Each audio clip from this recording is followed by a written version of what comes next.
Now that it looks like the bailout slash invest in America plan will pass, and with my prediction that housing prices will bottom in 279 days, give or take a fortnight, given the move in the HGX, the Philly Home Building Index, I've been telling you it's time to start looking forward, not backward, at what I call the early cycle companies. They're the ones that benefit from a housing turnaround.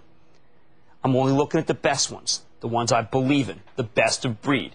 That's why I want to take a look at Ethan Allen Interiors. This is the top interior design company. My staff got the one thing I don't like from Ethan Allen. But they said because they didn't want to spend a lot of money. Everyone's cutting back, including my staff. Thanks a lot, pal. Anyway, they've got 3,000 design consultants working in over 300 design centers. This is a company that's been able to improve itself even as the market for its services indeed has deteriorated. Fiscal 2008 ended in June. For the full year, same-store sales fell by 3.3%, and total sales fell by 2.5%. But here's an amazing thing. Ethan Allen's gross margins improved. They improved. And the company's on track for more margin improvements this year. Now, you don't get those with a poorly run company, okay? So, what we want to do, if you've got more margin improvement this fiscal year, you may actually have better earnings than you expect, even with this bad housing market. Ethan Allen's used the downturn for major structural initiatives that allow it to take better advantage of the next upswing. That's, again, what we're looking for. Company launched a new website that was 2 years in the making, increased advertising spending by 11% over the previous year. All the joker companies cut back advertising support in tough times. And it's in the middle of evolving from a furniture store with decorating services to a one-stop shop for interior design. Now, Ethan Allen bought back 8% of its total shares last fiscal year. Buying back stock when it's cheap is always a smart move, but they have stepped away from their buyback. We've got to find out what that's about. Now, the stock is up big, 4.4% today with this rally. So is this the time to pull the trigger? You know how I feel. I like stocks to come down, but I do like the 3.5% yield. I like the business as long as the bailout plan passes and we avoid the Great Depression too. So this is a stock I want you to keep an eye on weakness. It reminds me of Masco, another stock with a nice dividend that's taking share. But before we jump headlong into this one, I want to hear from Farooq Kathwari, Ethan Allen's chairman and CEO since 1985. One of my earliest interviews when I used to do Squawk, the original Squawk back in the 90s with Mark Haynes. He's also serving as the chairman of the National Retail Federation. About his company and the current environment, no one knows more. Mr. Kathwari, welcome back to Mad Money. Good to see you. Good to be here. Yeah, Jim. really good. Okay, tell me, toughest time you've ever seen? Absolutely. It is. In fact, I think that I've been running Ethan Allen now for 23 years. And running it great. Well, this is tough, but also I'm very pleased that with all the things that you said about the fact that we run one company. My focus has been to run one company right. It's not easy to run one business right. And especially when times are tough, it shows that we have the ability to survive this. My objective has been, Jim, that, as you rightly said, you said all the right things, which is that first, you have to prepare for a downturn. If you prepare it, if you start getting ready to do it when you're in the middle of it, it's hard. Right. Second is, while you're preparing for a downturn, you also have to be ready for the next cycle, because it's going to come. And if you start getting ready for it in the middle of a new cycle, you're going to miss it. Now, you did something, the General Electric parent company of this network and a company I own for my charitable trust and paid stock and I want all that disclosure, today decided to stay away from its buyback, walk away. It wanted the liquidity. I felt like the GE had spent too much money on its buyback. I'm on record saying that. You guys spent a lot of money on your buyback.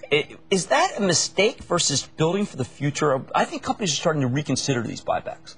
Well, you have to balance. Yeah, you need to have a balance.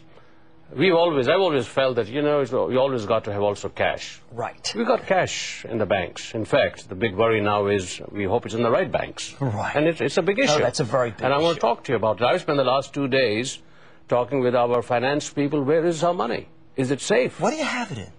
Well, we have it in T-bills, we have it in money markets, we have it in some government-backed, all money markets. What would you say to people who are watching the show who have their money in a money market that they don't know anything about? I mean, should we be worried?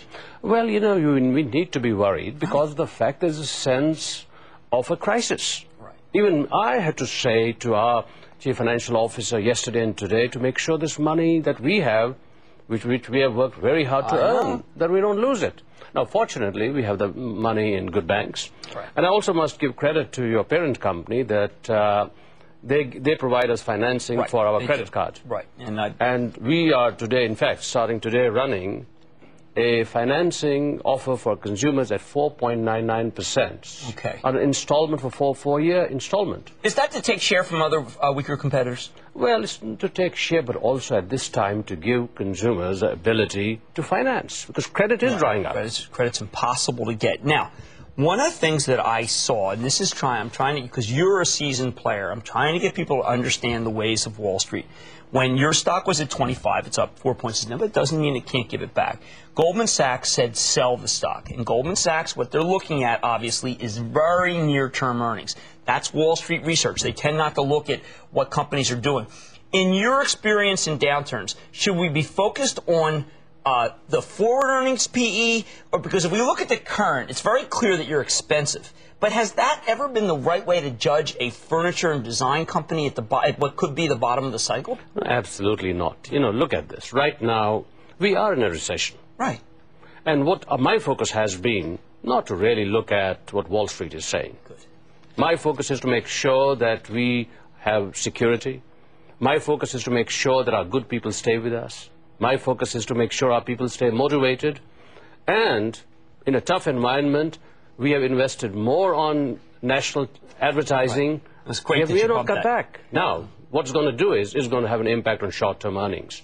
But I can't worry about short-term earnings this quarter. Now, this quarter, of course, you know, a lot of these analysts are looking at this quarter. We said that this quarter, let's be profitable, but if we are profitable and don't make a lot of money, we're still okay. Absolutely. And that's what we're going to be. Well, you are doing everything right. Unfortunately, I got to end because I think you're a kind of a saint. You're also, by the way, I've never recommended an airline stock in my life. I've never recommended a furniture company in my life except for yours. You're the only one I'll ever recommend. Farouk Kathwari, Chairman and CEO of Ethan Allen, a man who understands how to play the business cycle. You should be backing him, not Wall Street, which says sell, sell, sell. After the break, more money. Take care. Thank you. Good to be here. Good to see you. Bye-bye.